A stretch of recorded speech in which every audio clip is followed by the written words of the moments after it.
Hi everyone, my name is Heena Patel. I'm the coordinator of the Commonword Community Archive Project. I hope you're all keeping safe and sane during the lockdown. Now I'm here and making these videos as a way of taking a closer look at some of the published material in the Commonword Archive.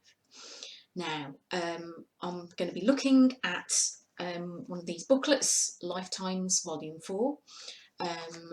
If you want a bit of background, I suggest you go to part 1. I'll put a link in the description below. But first of all, a bit of correspondence. I am delighted to have heard from Greg Wilkinson. He is the person who set up the Lifetimes Project, which produced these booklets, and then he also went on to set up Commonword itself. Now, he told me that, and I hope I get this right, he told me that he thought of the Lifetimes Project and doing these booklets because, well, he was working as, he was doing community development work in Partington, but the funding was pulled for that project because they supported the rent strike that was happening there. And he said to me, the writing came from a position of weakness, not strength. We took to words when action had failed. Now, I'm finding great comfort in those words, thinking that good things can come out of difficult times. I also had an inquiry about when or where you could get hold of these Lifetimes booklets, or where you could read more about them. All of the copies are currently in the Commonword Community Archive, which is in our office in the centre of Manchester, and because it's locked down, I've got limited access to those. But as you can see, I've got a copy of the booklets here at home. I'm hoping to make them digitally available and to upload them onto a website which I'm going to dedicate to the entire Commonword Archive, so I can let you know when those are available. So without any further delay, let me introduce you to John Best. He is in his 40s, he is married to his wife Olive, and they have 9 children. They live in Partington, but they are originally from Barbados. John moved to England about 20 years ago. He was originally living in Moss Side, and he worked as a welder. He trained in judo and became a judo instructor, but in moving to Partington he ended up as a youth worker, and at the time of these interviews and this Lifetimes project, he is also doing a youth and community work course. So John is the first black writer in the Commonword Archive, and through his work we have the first record in the archive of the black experience in 1970s England and in 1970s Manchester. So most of the people who feature in Lifetimes aren't born in Manchester, they don't grow up in Manchester, and John has definitely travelled the furthest to be here. He grows up under British colonial rule in the Caribbean. He's had a British colonial education, and I wonder whether that prepared him for the racism that he would experience when he comes to England, whether it would prepare him for the differences in society.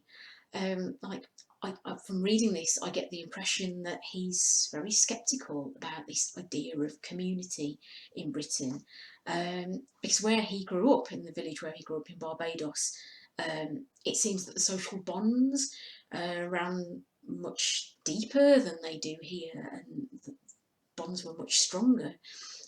So I wonder how that difference impacts on him psychologically. So John is really up against it. When he talks about his working life, he's trying to tell the local authorities about the problems that the young people are having in Partington, the issues that they're facing, but it's making the authorities uncomfortable. And he has some really kind of dangerous and hairy experiences as a youth worker. And again, the authorities aren't very supportive of him. But you can tell that he's really passionate about his work. And he's talking about here the course that he's on, the Youth and Community Work course. And he says, I look at some of these students with me and they're some of the greatest people in the world. But they're also some of the biggest bastards, because they are the people who will become the managers, the suppressors. They are the people who will say to young people like my children, you don't need schooling, you're right to wag it. But what are they doing to my children? Sure, if they're going to make revolution, they don't need education. They've only got to be angry enough and they'll do it.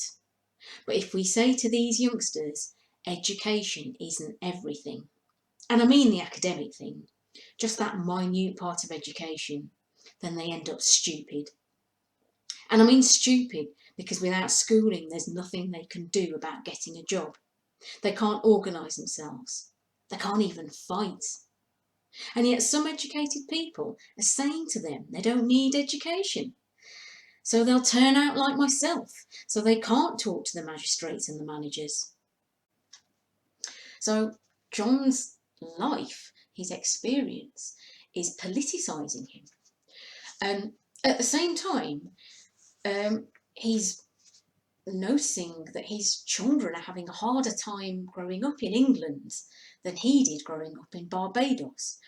And he says, I think my youngsters now have got more fears than I had. They live on their nerves more than I did.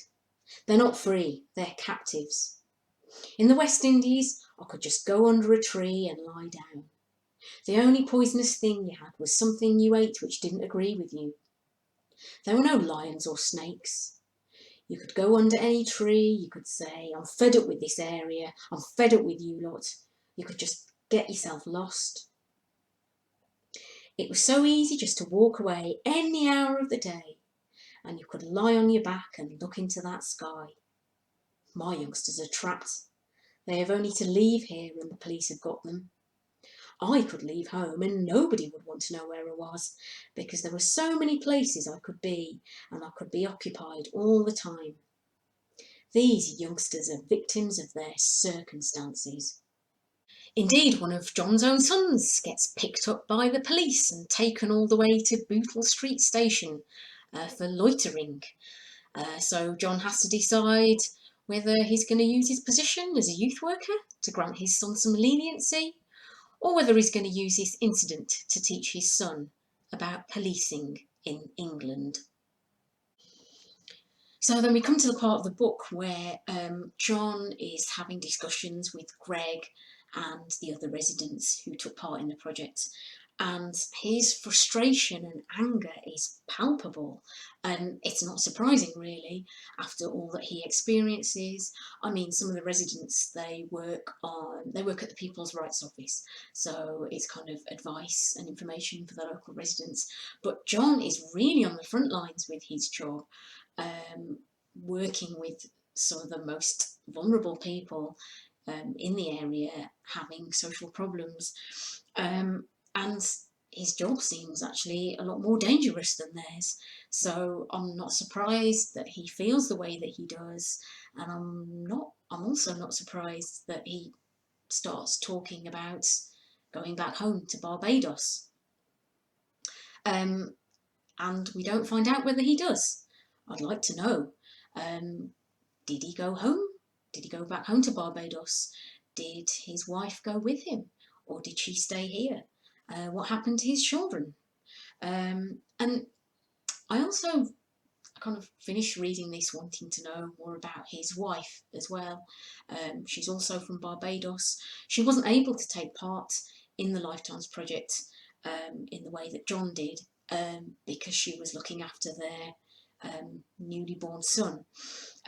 But yeah, I wanted to know about her early life. and what were their lives like when they first came to the UK? What were their impressions? What was life like in Moss Side compared to living in Partington? These are questions that I can't easily find out the answers to, but again, this is where we as writers and artists can come in and fill in the gaps and finish these stories. So that's all from me about John. I will be back with another video. I will, maybe a video or two. I'll be talking about Sars and Sally from Ireland. We've got Mick and Val, who are from the northeast, and then Ron and Hazel, who are originally from further northwest. And then I don't know what else I'll do. I'm thinking about going to Partington to see where these people lived. And yeah, if you've got any questions about the Lifetimes project, or if there's anything else you'd like to hear about in the Commonword Archive, let me know. I'll leave my email address in the description below. Okay, well, I hope you enjoyed this. Let me know what you think in the comments.